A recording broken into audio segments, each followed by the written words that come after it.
এদিকে মালদার বন্যা দুর্গত মানুষদের ঔষধ খাদ্য সামগ্রী বিলি সাগরদিঘি উইনার ওয়েলফেয়ার ট্রাস্টের।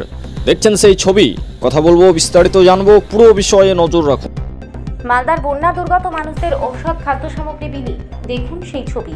চরম বৃষ্টি এবং প্রাকৃতিক দুর্যোগকে উপেক্ষা করেই মালদার বন্যা দুর্গত অঞ্চলে ত্রাণ নিয়ে পৌঁছালো সাগরদিঘির এক স্বেচ্ছাসেবী সংগঠন সাগরদিঘি উইনার ওয়েলফেয়ার ট্রাস্টের সদস্যরা। চরম বৃষ্টি ও ভাঙনের ফলে বন্যায় প্লাবিত মালদার মানিকচক ব্লকের বিস্তীর্ণ অঞ্চল, যার ফলে ক্ষতিগ্রস্ত মালদার ভূতনি সহ বহু গ্রাম।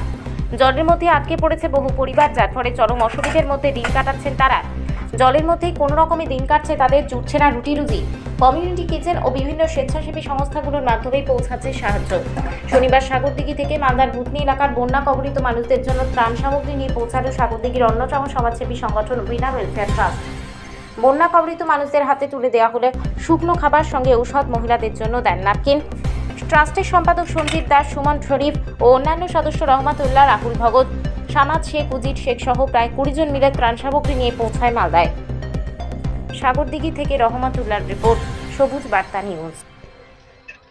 আপনাদের এখানে কতদিন থেকে বন্যার এক মাস থেকে হ্যাঁ। কতদূর পর্যন্ত জল উঠেছিল? জল বাড়ির মধ্যে এক গলা, বাড়ির ভিতরে। আপনার বাড়ি ডুবেছে? হ্যাঁ, আমার বাড়ি ডুবেছে। আপনার এলাকার নাম? গিরিটোলা বুথ, উত্তর চণ্ডীপুর গ্রাম পঞ্চায়েত। ওখানে কি কোনো ত্রাণ পৌঁছেছে? হালকা পৌঁছেছে, দক্ষিণ অংশটা, উত্তর অংশ পৌঁছায়নি। ওদিকে কেউ মানে সঠিকভাবে পৌঁছতে পারছে না ত্রাণ? না, গিয়েছে গিরিটোলা বুথও গিয়েছে, না যাওয়ার না, কিন্তু দক্ষিণ অংশটা, দক্ষিণ দিকেটা, উত্তর দিকে যায়নি। ওটা কটা গ্রাম রয়েছে ওখানে? ওখানে গিরিটোলা বুথে 3টা গ্রাম। 3টা গ্রাম। কত মানুষ বসবাস করে?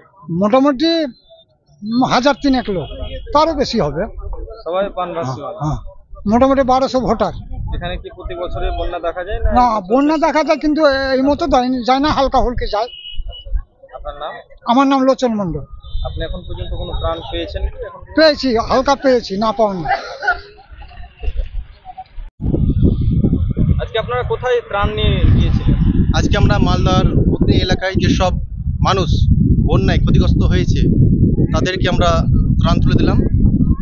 আমরা ভেবেছিলাম নৌকায় গিয়ে তাদের গ্রামে গ্রামে পৌঁছে যাব, কিন্তু জল কমে যাওয়ায় আমরা সেখানে পৌঁছতে পারিনি। প্রত্যেকটা মানুষটাকে আমাদের ডেকে এক জায়গায় মানে জমায়েত করে আমরা তাদেরকে ত্রাণ তুলে দিলাম।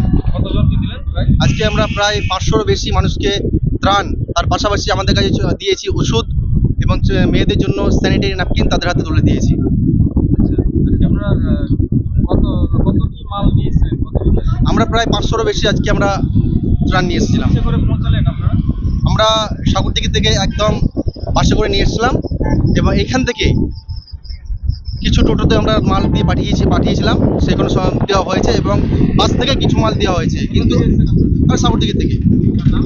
আমি ট্রাস্টের সম্পাদক সঞ্জিত দাস। আপনারা কোথা থেকে এসেছেন এবং কতজনকে ত্রাণ তুলে দিলেন আজকে? আমরা এসেছি সাগরদিঘি থেকে, সাগরদিঘি উইনার ওয়েলফেয়ার ট্রাস্ট। আমরা এসেছিলাম মালদা জেলার ভূতনি গ্রাম, দক্ষিণ চণ্ডীপুর, এ সমস্ত এলাকায় এসেছিলাম। আমরা প্রায় 500 পরিবারের জন্য বিভিন্ন রকম শুকনো খাবার নিয়ে এখানে এসেছিলাম। তার মধ্যে জল ছিল, ওষুধ ছিল, ওআরএস ছিল, মহিলাদের জন্য ন্যাপকিন ছিল।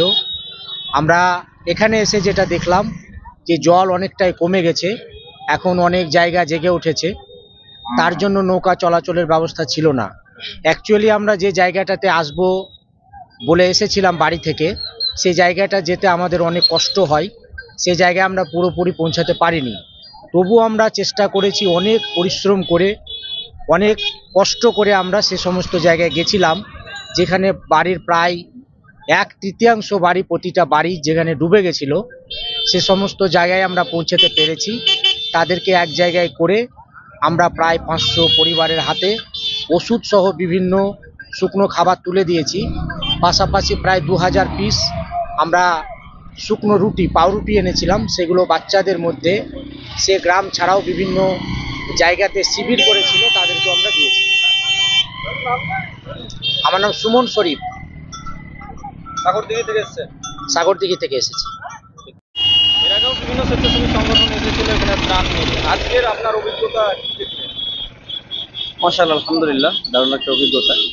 আমি বর্তমানে সাগরদিঘি উইনার ওয়েলফেয়ার ট্রাস্টের পক্ষ থেকে এখানে এসেছিলাম। আমি গতকালকে শুনেছিলাম যে তারা বন্যা কবলিত এলাকা প্রতি এলাকায় যাচ্ছে।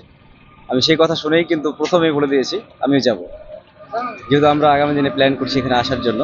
এখানে এসে যে পরিস্থিতি দেখলাম, মানুষের খাবারের অত্যন্ত প্রয়োজন আছে, আর একদম দুর্গম এলাকায় মানুষ পৌঁছতে পারছে না। আমরা সেটা চেষ্টা করেছিলাম মানুষের কাছে যাওয়ার জন্য। আমরা যেটুকু সম্ভব এখানে এসে দেখলাম মানুষের কাছে ত্রাণ সামগ্রী পৌঁছেছে, এবং এটা দেখে খুব ভালো লাগলো। মানুষের মুখে যোগাযোগ ব্যবস্থাটা কেমন হয়েছে?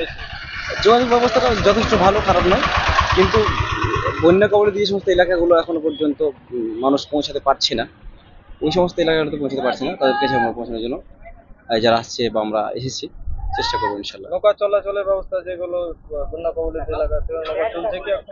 না, এখনো পর্যন্ত নৌকা, যেহেতু জলটা কমে গেছে, তাই নৌকায় সেভাবে যাওয়া সম্ভব হচ্ছে না এখন। ইমরান হোসেন। আজকে আপনারা কোথা থেকে ত্রাণ নিয়ে আনলেন এবং আপনার অভিজ্ঞতা আছে? আমরা সাগরদিঘি থেকে মালদা জেলায় ত্রাণ নিয়ে এসেছি। আর আমাদের ট্রাস্টের নাম হচ্ছে সাগরদিঘি উইনার ওয়েলফেয়ার ট্রাস্ট।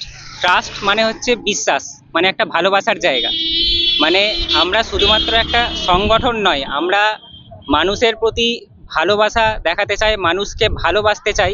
এবং সত্যি কথা বলতে গেলে আমরা যে আজকে ত্রাণ নিয়ে আসব, এই যে ব্যাপারটা, এটা সম্পূর্ণ লাস্ট দুদিনের মধ্যেই আমরা ঠিক করেছি, সিদ্ধান্ত নিয়েছি। তারপরে দুদিনের মধ্যে সব কিছু ব্যবস্থা করে এই যে মালদা জেলায় একটা ত্রাণ নিয়ে আসা, সেটা মানে আমরা সফল করতে পেরেছি। আমাদের খুবই ভালো লাগছে। আমি বিশেষভাবে ধন্যবাদ জানাচ্ছি সাগরদিঘি উইনার ওয়েলফেয়ার ট্রাস্টের সম্পাদক সঞ্জীব দাস এবং ট্রাস্টের সকল সদস্যদের, যারা আমাদের এই কর্মসূচিটিকে সফল করতে সাহায্য করেছেন। এছাড়াও আমাদের পরোক্ষভাবে অনেকেই সাহায্য করেছেন এই কর্মসূচিটি সফল করার জন্য। আমি তাদেরও বিশেষভাবে এবং আন্তরিকভাবে ধন্যবাদ জানাই। আমার নাম রাহুল ভকত, আমি সাগরদিঘি উইনার ওয়েলফেয়ার ট্রাস্টের সদস্য।